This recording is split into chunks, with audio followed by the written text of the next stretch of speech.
नमस्कार, मैं कैलाश भामरे आज की ऑनलाइन क्लास में आप सभी का हार्दिक स्वागत करता हूं। मित्रों, इसके पहले जो वीडियो हमने देखा उसमें हमने पहलवान की ढोलक इस कहानी का आरंभ किया था। जिस पहले भाग में हमने कहानी का कुछ शुरुआती हिस्सा पढ़ा था, जिसको एक बार संक्षेप में जानेंगे ताकि उस कहानी के साथ आगे की कहानी हम जोड़ें और जुड़ सके। जैसे हमने देखा कि कहानी में पहली ही बात जो लेखक द्वारा की गई है कि गांव में जो महामारी आई है, हैजा और मलेरिया ने अपना साम्राज्य गांव पर कायम कर रखा है। और इस महामारी के कारण सारा गांव जो है अत्यंत दारुण स्थिति में है, निसहाय है, किसी छोटे से शिशु की तरह भय से कांप रहा है। अंधेरी रात मानो रो रही है और ऐसी अंधकार अमावस्या की सहायता से उस गांव की भीषणता और अंधकार में जीवन का चित्र हमारे सामने जो है लेखक ने प्रस्तुत किया है। उसके बाद हमने ये देखा कि उस रात्रि की भीषणता को पहलवान की ढोलक ललकारती थी। शाम से लेकर सुबह तक पहलवान ढोलक बजाता रहता था। उसके जो ताल के साथ जो भी तालमेल थे, उन तालमेल के साथ, उन स्वरों के साथ रात भर वो ढोल बजाता था और जिससे गांव में एक उस महामारी से लड़ने की ताकत प्राप्त हो रही थी लोगों को। फिर कहानी रुख करती है पहलवान के बचपन की ओर कि 9 वर्ष की उम्र में ही उसके माता पिता उसे अनाथ बनाकर चल दिए। सौभाग्य से उसका विवाह हो चुका था और जिसके कारण विधवा सास उसे पाल पोस कर बड़ा कर सकी। उसकी सास को गांव के लोग जो कुछ तकलीफ़ देते थे, उस तकलीफ़ को देखकर उसके मन में उन लोगों को सबक सिखाने की इच्छा उसके मन में थी और उसी धुन में कसरत करता था और पहलवान बनने का जुनून उसी के कारण उसके सिर पर सवार था। और जैसे ही जवानी में उसने कदम रखा तो एक अच्छे पहलवान की तरह वहाँ गांव में वो परिचित हो चुका था। गांव के लोग उसे पहलवान कहकर बुलाने लगे थे। यूँ लुट्टन की भाषा में कहे तो उसको होल इंडिया जानता था। लेखक का कहना है कि उसका ये होल इंडिया जो है एक ज़िले तक सीमित हो सकता है और ज़िले भर के लोग जो है उसको निश्चित ही जानते होंगे। यहाँ तक कि कहानी जो है हमने पहले वीडियो में पढ़ी थी। आंचलिक कथाकार फणीश्वरनाथ रेणु की ये कहानी। लुट्टन के माता पिता बचपन में ही उनका देहांत हो गया। अनाथ लुट्टन को उसकी विधवा सास ने पाल पोस कर बड़ा किया। गांव के लोग उसकी सास को सताते थे और उन लोगों से बदला लेने के लिए कुश्ती के दांव पेच उसने सीखे थे और लुट्टन पहलवान बनकर उस गांव में एक अपनी पहचान कायम कर चुका था। यहाँ तक हमने पढ़ा था। अब अगली कहानी पढ़ेंगे। एक बार वह दंगल देखने श्यामनगर मेला गया। पहलवानों की कुश्ती और दांव पेच देखकर उससे नहीं रहा गया। जवानी की मस्ती और ढोल की ललकारती हुई आवाज़ ने उसकी नसों में बिजली उत्पन्न कर दी। उसने बिना कुछ सोचे समझे दंगल में शेर के बच्चे को चुनौती दे दी। शेर के बच्चे का असल नाम चांद सिंह। वो अपने गुरु पहलवान बादल सिंह के साथ पंजाब से पहल श्यामनगर मेले में आया था। सुंदर जवान, अंग प्रत्यंग से सुंदरता टपक पड़ती थी। 3 दिनों में ही पंजाबी और पठानी पहलवानों के गिरोह ने अपनी जोड़ी और उम्र के सभी पट्टों को पछाड़कर उसने शेर के बच्चे की टाइटल प्राप्त कर ली थी। इसलिए वो दंगल के दौरान मैदान में लंगोट लगाकर एक अजीब किलकारी भरकर छोटी डुलकी लगाया करता था। देसी नौजवान पहलवान उससे लड़ने की कल्पना से भी घबराते थे। अपनी टाइटल को सत्य प्रमाणित करने के लिए चांद सिंह बीच बीच में दहाड़ता फिरता था। देखिए मित्रों, अब पहलवान बड़ा हुआ, पहलवान के रूप में गांव में परिचित था। अब एक बार वो दंगल देखने गया श्यामनगर के मेले में। दंगल यानी कुश्ती की दंगल, जहाँ कुश्ती लड़ी जाती है उसे दंगल कहा जाता है। जो सामना होता है, मुकाबला होता है, उसे दंगल कहते हैं। पहलवानों की कुश्ती और दांव पेच वो देख रहा था और कुश्ती को देखने से उसमें एक ऐसे उत्साह का संचार हुआ कि उसने ढोल की आवाज़ से उत्तेजित होकर मानो एक तरह से उसके शरीर में बिजली उत्पन्न हुई और उसने बिना कुछ सोचे समझे आगे पीछे की कोई भी विचार किए बिना शेर के बच्चे को चुनौती दे दी। ये शेर का बच्चा, जिसका मूल नाम था चांद सिंह, वो पंजाब से आया था श्यामनगर के मेले में पहली बार लड़ने के लिए, और सुंदर नौजवान था, लेकिन अपनी पहलवानी को भी साबित कर चुका था। बहुत सारे नामी गिरामी पहलवान जो वहाँ पर आए थे उसकी उम्र और जोड़ी के अनुसार, उन सबको उसने पछाड़ दिया था। शेर के बच्चे के रूप में लोगों ने उसको सराहा था। एक तरह से लोगों ने उसको उपाधि दी थी कि ये एक शेर का बच्चा है, और शेर के बच्चे को इस टाइटल को लेकर वो वहाँ पर गौरवान्वित महसूस हो रहा था। अपने टाइटल को प्रमाणित करने के लिए बीच बीच में दहाड़ता था शेर की तरह, ताकि जता सके कि हाँ, मैं शेर का बच्चा हूँ। उस श्यामनगर के दंगल और शिकार प्रिय वृद्ध राजा साहब उसे दरबार में रखने की बातें कर ही रहे थे कि लुट्टन ने शेर के बच्चे को चुनौती दे दी। सम्मान प्राप्त चांद सिंह पहले तो किंचित उसकी स्पर्धा पर मुस्कुराया, फिर बाज की तरह उस पर टूट पड़ा। श्यामनगर के राजा दंगल के और शिकार के बड़े शौकीन थे, और इसलिए दंगल में शेर के बच्चे का टाइटल प्राप्त करने वाला ये पहलवान चांद सिंह, उसको अपने राज दरबार में रखना ही चाहते थे। सोच रहे थे कि इसको ही अपना राज पहलवान बना दिया जाए। तब तक लुट्टन ने उसको चुनौती दे दी थी। शेर सिंह या शेर के बच्चे की उपाधि प्राप्त हुई थी जिसको, वो चांद सिंह पहले तो मुस्कुराया और बाज की तरह उस पर टूट पड़ा। अब लुट्टन और चांद सिंह अर्थात शेर के बच्चे की भिड़ंत शुरू हो गई थी। शांत दर्शकों की भीड़ में खलबली मच गई। पागल है पागल, मरा मरा मरा ए मरा। पर वाह रे बहादुर, लुट्टन बड़ी सफाई से आक्रमण को संभाल कर निकल कर उठ खड़ा हुआ और पैतरा दिखाने लगा। राजा साहब ने कुश्ती बंद करवा कर लुट्टन को अपने पास बुलवाया और समझाया। अंत में उसकी हिम्मत की प्रशंसा करते हुए 10 रुपए का नोट देकर कहने लगे कि जाओ, मेला देखकर घर जाओ। तात्पर्य कि चांद सिंह बहुत सारे नामी गिरामी पहलवानों को हरा चुका था, और इसलिए राजा जो थे श्यामनगर के राजा, उनको पहलवान के अर्थात लुट्टन के जान की फिक्र थी। भीड़ भी जब चांद सिंह और पहलवान की भिड़ंत हुई तो खलबली भीड़ में मच गई थी। कहने लगे थे कि ये पागल है, मर जाएगा।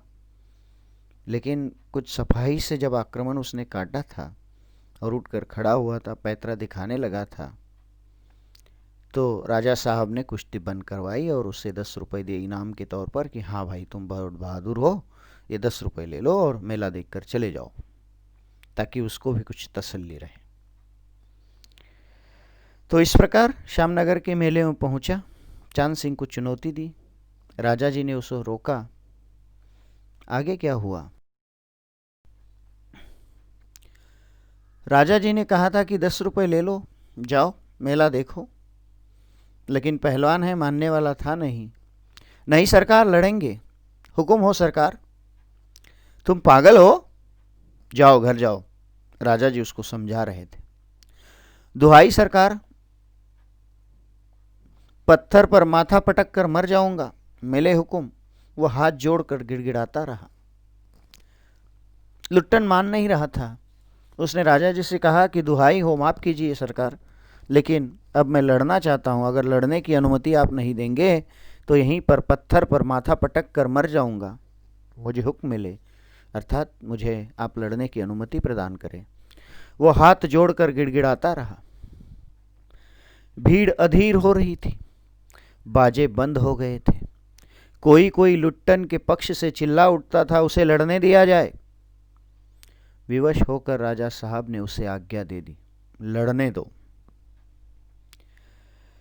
चटदा गिड़दा भरी आवाज में एक ढोल, जो अब तक चुप था, बाजे बंद थे इसलिए अब बोलने लगा, जिसका मतलब था वाह फट्टे मत डरना, वाह फट्टे मत डरना।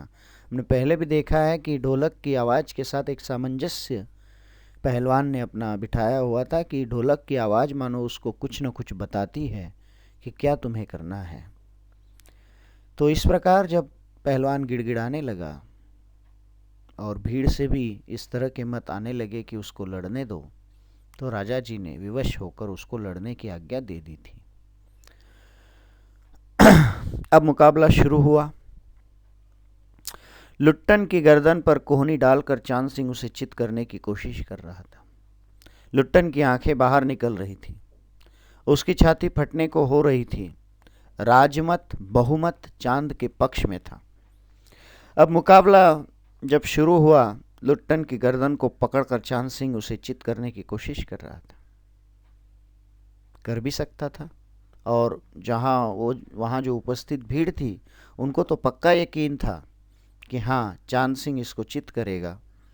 ऐसा लग रहा था कि मानो अब लुट्टन की छाती फटने को, यानी लुट्टन अभी हार जाएगा। राजमत और बहुमत यानी भीड़ में जो अधिक से अधिक लोग थे उनका मानना था कि लुट्टन को लड़ना नहीं चाहिए था, लुट्टन हार जाएगा। राजमत भी वही था, राजा को भी लग रहा था कि ये व्यर्थ में अपनी जान गंवाएगा। समझा रहा था इसको कि मत लड़ो, लेकिन फिर भी लड़ रहा है।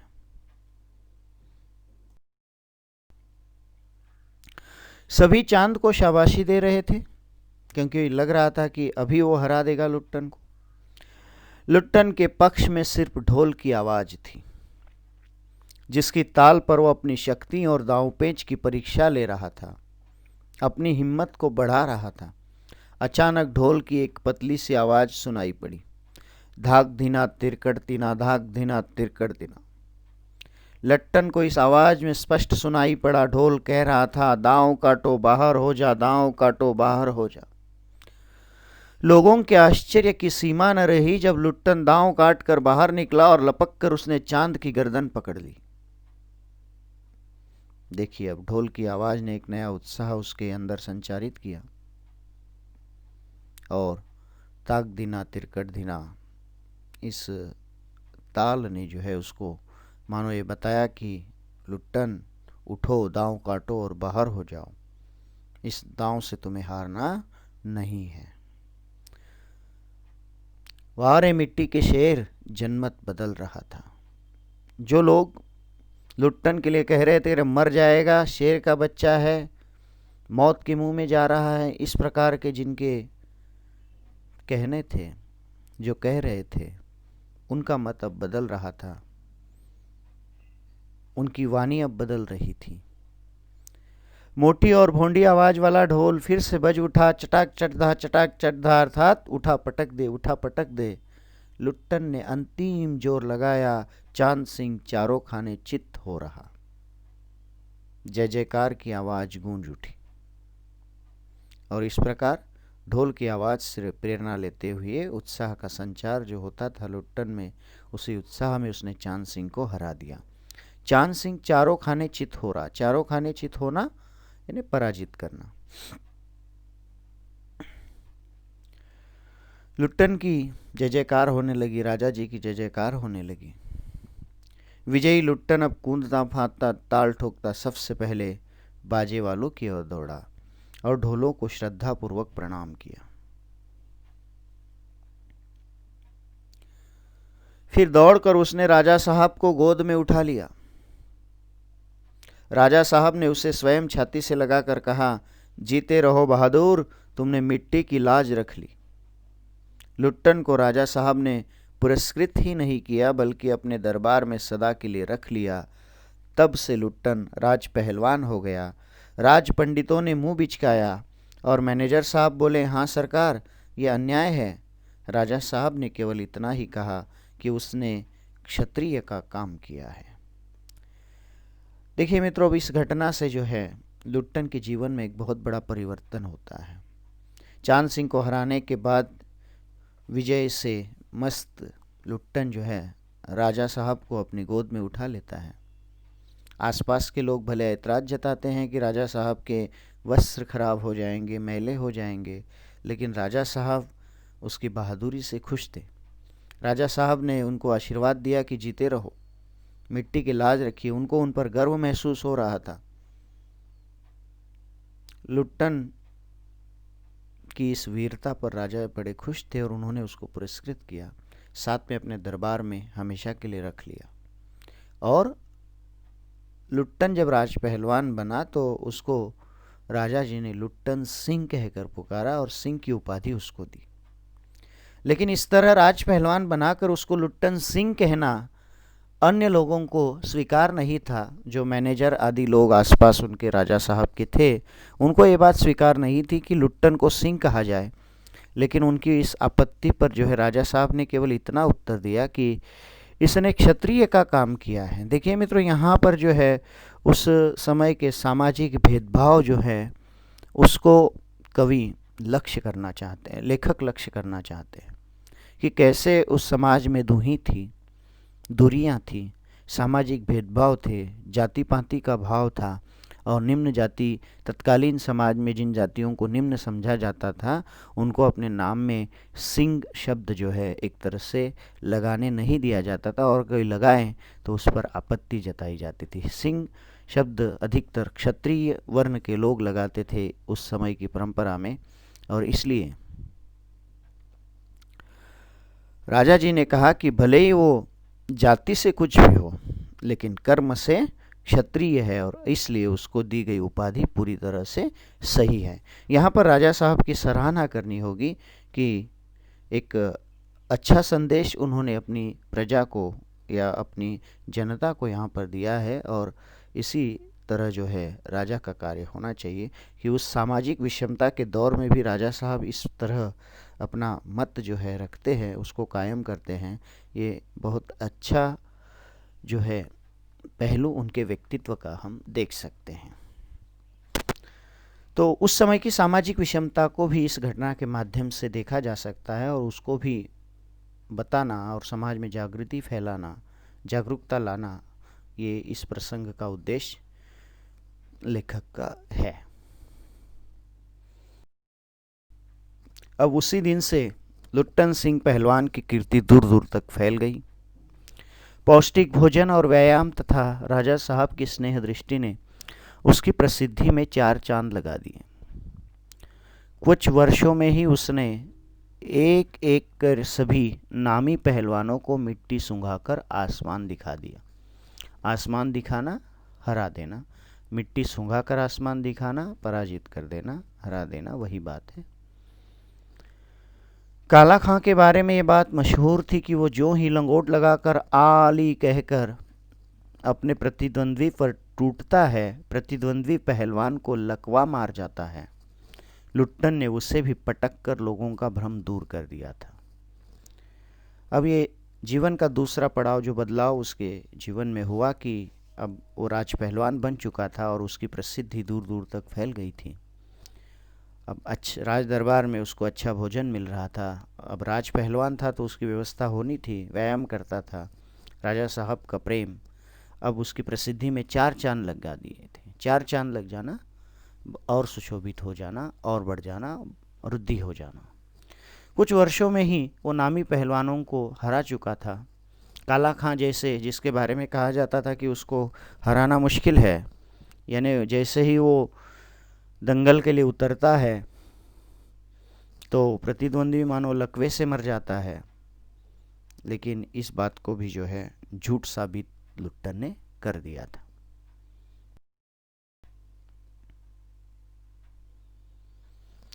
अब बहुत सारे नामी गिरामी पहलवानों को जब हरा दिया था लुट्टन ने, अब राजा साहब उसको कहीं कोई लड़ने के लिए अनुमति नहीं देते थे। अब वो एक तरह से दर्शनीय जीव बना हुआ था। मेले में कभी वो जाता था, घुटने तक लंबा चोंगा पहनकर, अस्त व्यस्त पगड़ी बांधकर मतवाले हाथी की तरह झूमता चलता। कोई दुकानदार चुहल करते हुए नाश्ता करने को कहता तो 2 से रसगुल्ला उदरस्त करके मुंह में 8-10 पान की गिलोरियाँ ठूंस कर ठुड्डी को पान के रस से लाल करके अपनी चाल से मेले में घूमता था। अगर कोई उसको चुहल करता कि रसगुल्ला खाओ, तो कहता था कि ये एक दो नहीं, 2 सेर लेकर आओ। और 2 सेर रसगुल्ला को खाकर, पान के रस से लाल अपना जो है ठुड्डी को पूरी तरह से पान के रस से लाल ठुड्डी लेकर अपनी मस्ती से चाल से वो घूमता था। तात्पर्य कि मस्त उसका खुशनुमा जो स्वभाव था। भले ही वो पहलवान था, लेकिन हरकतें एक तरह से बच्चों जैसी थी।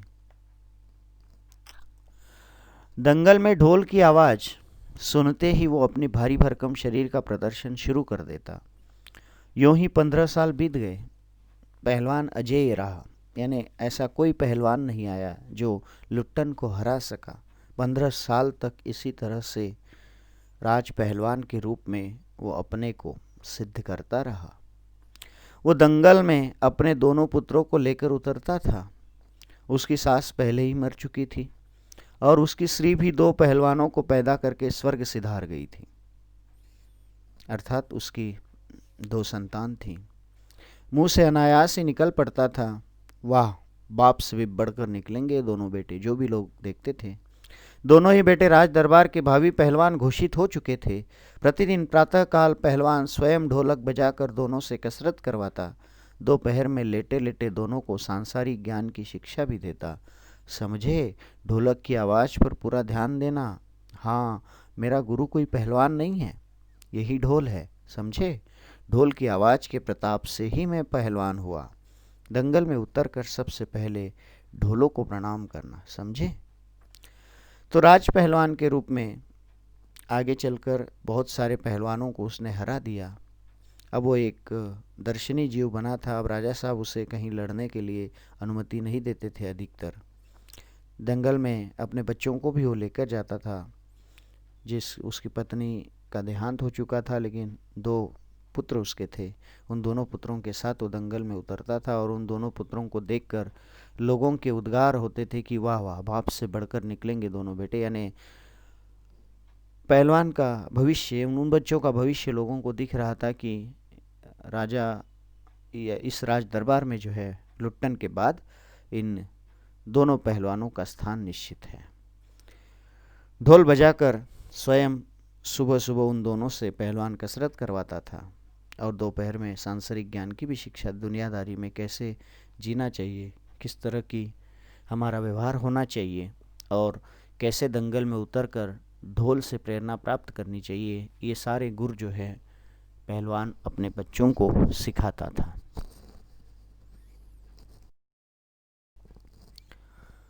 तो मित्रों, आज जो हमने पढ़ा उसका संक्षेप में अगर एक बार कहे कि लुट्टन श्यामनगर का मेला देखने गया और ढोल की आवाज़ और कुश्ती के दांव-पेच जोश में आकर उसने चांद सिंह को चुनौती दी और दांव लगाकर जो है चांद सिंह को हरा दिया लुट्टन ने और राज पहलवान बन गया। उसका राज पहलवान बनना उसके जीवन का एक बहुत बड़ा बदलाव था। उसके जीवन की दिशा को ही इस घटना ने बदल दिया था। उसकी ख्याति दूर दूर तक फैली। 15 वर्षों तक पहलवान अजेय बना। दोनों पुत्र उसके थे, उनको भी वो पहलवानी के गुर सिखाता था। अब उन दोनों की शिक्षा दीक्षा या जो भी कुछ उनकी कसरत या उनको जो भी कुछ दुनियादारी सिखाता था पहलवान, सब पर जो है एक दिन पानी फेर गया। किरे किराए पर जो है एक दिन पानी फिर गया। रिद्ध राजा स्वर्ग सिधार गए, यानी श्यामनगर के राजा जिन्होंने लुट्टन को राज पहलवान के रूप में दर्जा दिया था, उनका देहांत हो गया। नए राजकुमार ने विलायत से आते ही राज्य को अपने हाथ में ले लिया। बहुत से परिवर्तन हुए। उन्हीं परिवर्तनों की चपेट आघात में पड़ा पहलवान भी। दंगल का स्थान घोड़े की रेस ने लिया। पहलवान तथा दोनों भावी पहलवानों का दैनिक भोजन व्यय सुनते ही राजकुमार ने कहा, टेरिबल। मैनेजर ने कहा, हॉरिबल। पहलवान को साफ जवाब मिल गया कि राज दरबार में उसकी आवश्यकता नहीं है, उसको गिड़गिड़ाने का भी मौका नहीं मिला। बहुत सारे सपने जो लुट्टन ने अपने बच्चों को लेकर संजोए हुए थे, पल भर में टूट गए मित्रों। वृद्ध राजा के स्वर्ग सिधारने के बाद नए राजकुमार जो आया, राजकुमार ने जब सत्ता संभाली तो बहुत से परिवर्तन हुए, और उस परिवर्तन की चपेट में पहलवान भी आया। दंगल जो उस राज्य में एक जिसको पनाह दी गई थी खेल को, अब उसका स्थान घोड़े की रेस ने लिया, क्योंकि विलायत से पढ़ कर आया था राजकुमार। उसको अब कुश्ती में कोई रुचि नहीं थी, उसका कोई शौक उसे नहीं था। और जैसे सरकार, जैसी व्यवस्था, वैसे परिवर्तन होना स्वाभाविक था। उसके बेटों के और पहलवान पर होने वाला भोजन का खर्च जो है, उसको देखकर जो नए साथी उसके थे राजकुमार कहने लगा कि ये टेरिबल है। उसके नए मैनेजर ने कहा हॉरिबल है। तात्पर्य क्या कि इतना खर्चा इन पर, कोई आवश्यकता नहीं है। पहलवान को साफ जवाब मिल गया, यानी कह दिया गया कि अब उसकी आवश्यकता नहीं है। उसको गिड़गिड़ाने का मौका, यानी अपनी बात रखने का तक अवसर उसको प्रदान नहीं किया गया। अनुरोध, प्रार्थना, मिन्नतें करने का भी कोई मौका पहलवान को नहीं मिला। हम देख सकते हैं कि कैसे एक बहुत बड़ा बदलाव नए राजा के आने के बाद हुआ। नए राजकुमार को घोड़े की रेस का शौक था, मैनेजर ने भी भड़काया, और इस फिजूल खर्च को बंद करने के लिए पहलवान को और उसके दोनों बेटों को जो है महल से निकाल दिया गया, और अपनी बात रखने का कोई भी अवसर पहलवान को नहीं दिया गया। ठीक है मित्रों, आज के वीडियो में इतना ही हमें पढ़ना है। अगला अंश जो है, इसके आगे के वीडियो में हम बात करेंगे। आज के इन प्रश्नों पर चर्चा करें, जितना अंश हमने पढ़ा है उसके आधार पर, कि किस घटना ने लुट्टन के जीवन की दिशा बदल दी। नए राजकुमार के आने से लुट्टन के जीवन पर क्या असर हुआ। लुट्टन का राज पहलवान के रूप में उदय कैसे हुआ, और राजा साहब ने लुट्टन को कौन सी उपाधि दी और क्यों। इन चारों प्रश्नों के उत्तर विस्तार से आपको अपनी कापियों में लिखने हैं। आपको पाठ्यपुस्तक की ये कहानी भी पूर्ण रूप से जो है पढ़नी है। कोई भी समस्या हो तो ज़रूर संपर्क करें। फिलहाल आज के लिए इस वीडियो के लिए इतना ही। स्वस्थ रहे, सुरक्षित रहे, बाहर ना जाए। नए वीडियो की सूचना मिलने के लिए चैनल को सब्सक्राइब कर ले। तब तक के लिए धन्यवाद। कहानी के अगले अंश के साथ फिर अगले वीडियो में हम मिलेंगे। धन्यवाद।